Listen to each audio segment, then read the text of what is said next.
Olá, seja bem-vindo ao canal Espiritismo e História. No estudo de hoje, vamos tratar do item 8 da introdução de O Livro dos Espíritos, chamado Perseverança e Seriedade. Vamos à leitura. Acrescentemos que o estudo de uma doutrina como a espírita, que nos lança de súbito numa ordem de coisas tão nova e grande, não pode ser feito proveitosamente senão por homens sérios, perseverantes, isentos de prevenções e animados de uma firme e sincera vontade de chegar ao resultado. Não podemos classificar assim aos que julgam a priori, levianamente, sem terem visto tudo, os que não imprimem aos seus estudos nem a continuidade, nem a regularidade e o recolhimento necessários. E menos ainda aos que, para não diminuírem a sua reputação de homens de espírito, esforçam-se por encontrar um lado burlesco nas coisas mais verdadeiras ou assim consideradas, por pessoas cujo saber, caráter e convicções merecem a consideração dos que se prezam de urbanidade. Que se abstenham, portanto, os que não julgam os fatos dignos de sua atenção. Ninguém pretende violentar-lhes a crença, mas que eles também saibam respeitar as dos outros. Antes de tecer as primeiras considerações, vamos esclarecer dois termos utilizados nesse primeiro período. O primeiro termo, em latim, a priori, que, em português, traduzido literalmente, quer dizer primeiro. Podemos usar como preliminarmente ou a princípio. O segundo termo trata-se de burlesco, que atualmente é pouco usado e que, segundo o dicionário Michaelis, quer dizer, em dois significados que podemos aplicar. Que provoca riso por ser extravagante ou grosseiro, caricato, ridículo. 2. Ridiculamente cômico, grotesco. Agora vamos dar início aos nossos comentários. Existe uma frase, de autoria desconhecida, mas que representa bem a questão que Kardec nos traz nesse primeiro período. Trata-se da frase: não adianta explicar quando o outro está decidido a não entender. Ora, se antes mesmo de estudar a doutrina espírita, seus detratores já a criticam e outros galhofeiros transformam tudo em piada, por que nós deveríamos nos ocupar dessas pessoas? Isso vale igualmente para nós. Se queremos que tratem a doutrina espírita com seriedade e respeito, devemos nós, igualmente, tratar as demais religiões e filosofias com o devido acato e respeito. De nada adianta lutarmos por respeito enquanto criticamos os ritos e tradições das outras religiões. Respeitar aqueles que concordam conosco é fácil.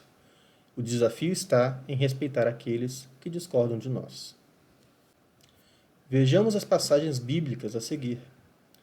João, capítulo 15, versículo 12. Abre aspas. Este é o meu mandamento, que vos ameis uns aos outros como eu vos amei. Fecha aspas. E Mateus, capítulo 12, versículo 25.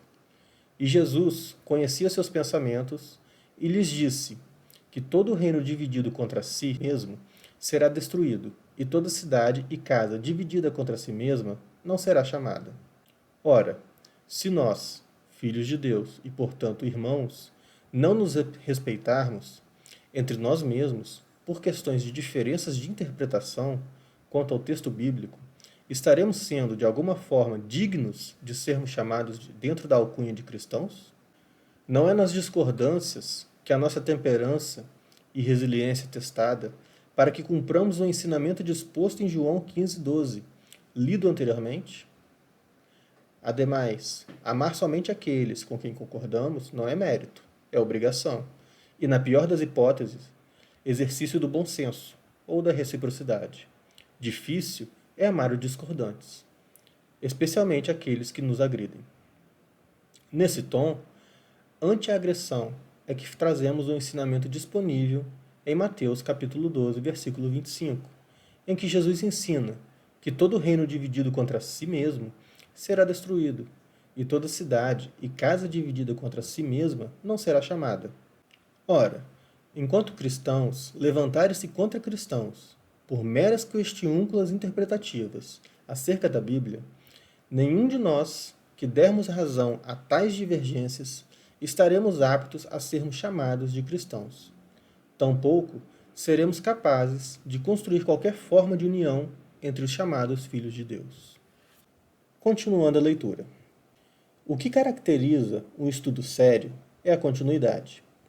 Devemos admirar-nos de não obter respostas sensatas a perguntas naturalmente sérias, quando a fazemos ao acaso e de maneira brusca, em meio a perguntas ridículas.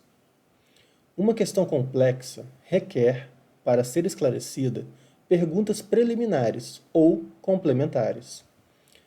Quem quer adquirir uma ciência deve estudá-la de maneira metódica, começando pelo começo e seguindo o seu encadeamento de ideias. Aquele que propõe a um sábio, ao acaso, uma questão sobre ciência de que ignora os rudimentos, obterá algum proveito? O próprio sábio poderá, com a maior boa vontade, dar-lhe uma resposta satisfatória? Essa resposta isolada será forçosamente incompleta e, por isso mesmo, quase sempre ininteligível, ou poderá parecer absurda e contraditória. Acontece o mesmo em nossas relações com os espíritos. Se desejamos aprender com eles, temos de seguir-lhes o curso. Mas, como entre nós, é necessário escolher os professores e trabalhar com assiduidade.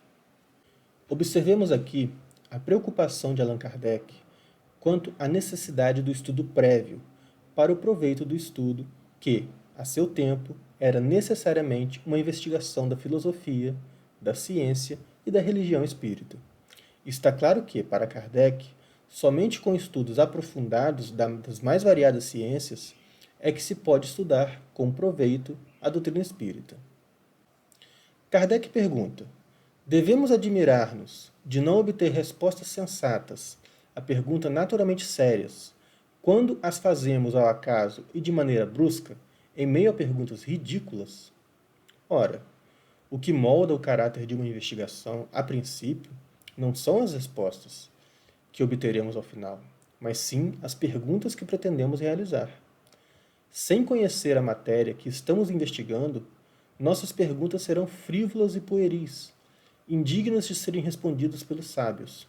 Em verdade, se não tivermos a base de conhecimento, não teremos condições sequer de compreendermos as respostas.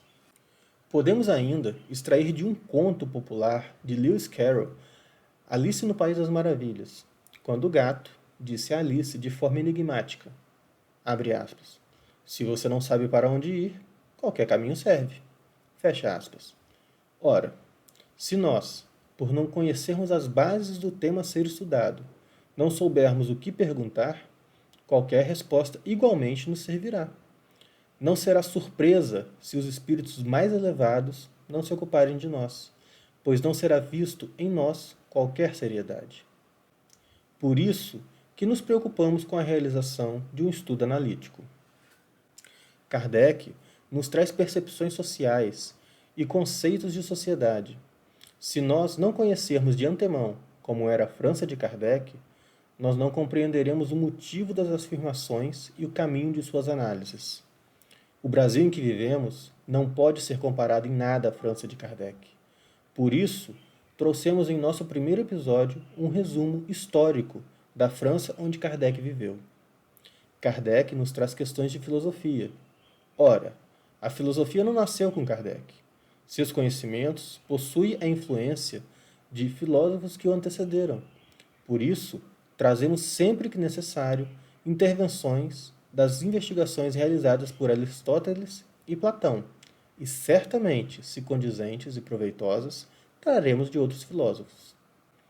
Kardec nos traz exemplos da ciência, citando os estudiosos.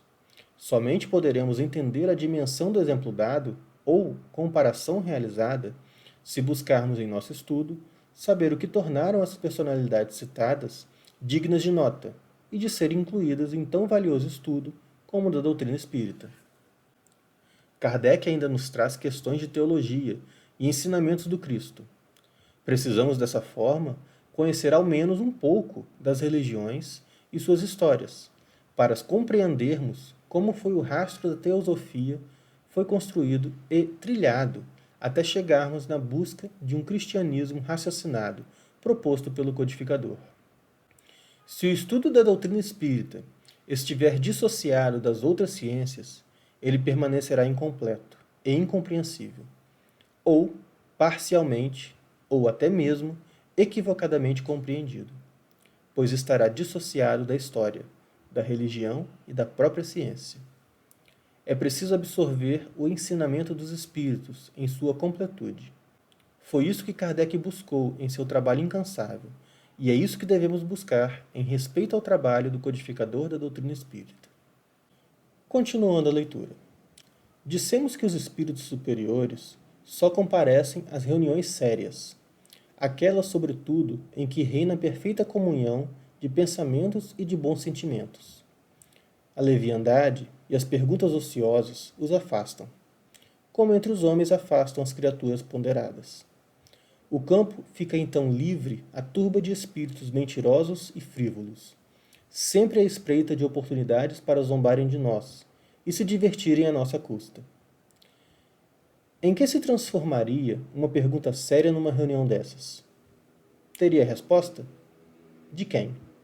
Seria o mesmo que lançarmos, numa reunião de gaiatos, essas perguntas. O que é alma?